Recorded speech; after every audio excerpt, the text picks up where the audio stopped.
I was kind of surprised when I had the news that it was rewarded by the European Parliament, but I think it's a very good thing because, well, first of all, I thought it would be a documentary on Ukraine that would win the prize, but in fact it's a good thing because it takes a step aside from what we are all focused on, because you know the proximity law in journalism, you are always more focused, and the public is always more focused on what's going on next to them, what's happening now in the CAR and more globally across Africa, where democracy is shrinking and more voices are looking upon autocratic models like Russia.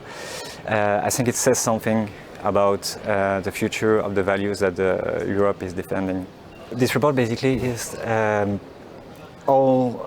sum of all the work we did as foreign correspondents in the Central African Republic.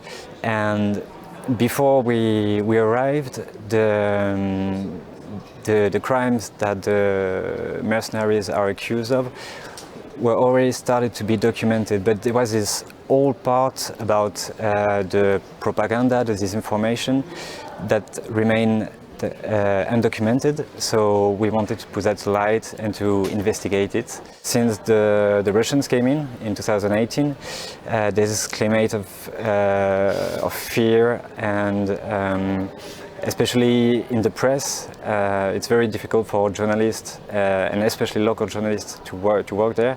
You have many threats. You have it's very dangerous for them to report on what the Russians are doing.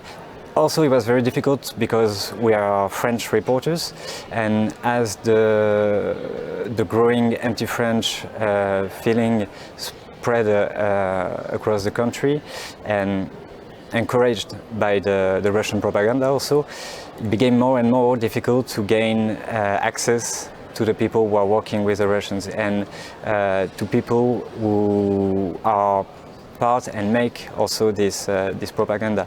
But by living there for a year and a half, we gained that trust, and to explain to them that we wanted to also give them some make their voice heard also.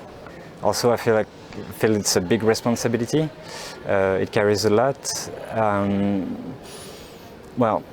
It immediately made me think about all the colleagues and journalists who died during their jobs all across the world.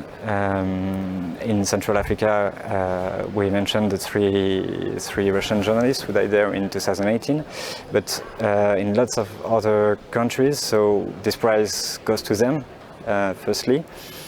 And I want to say that the fact that we continued the work of some other journalists couldn't, it's the core, and what gives me the strength to continue and the will to continue is that the message of this prize could be that, you can kill one journalist, but then you have dozens of others that will stand up and continue their work.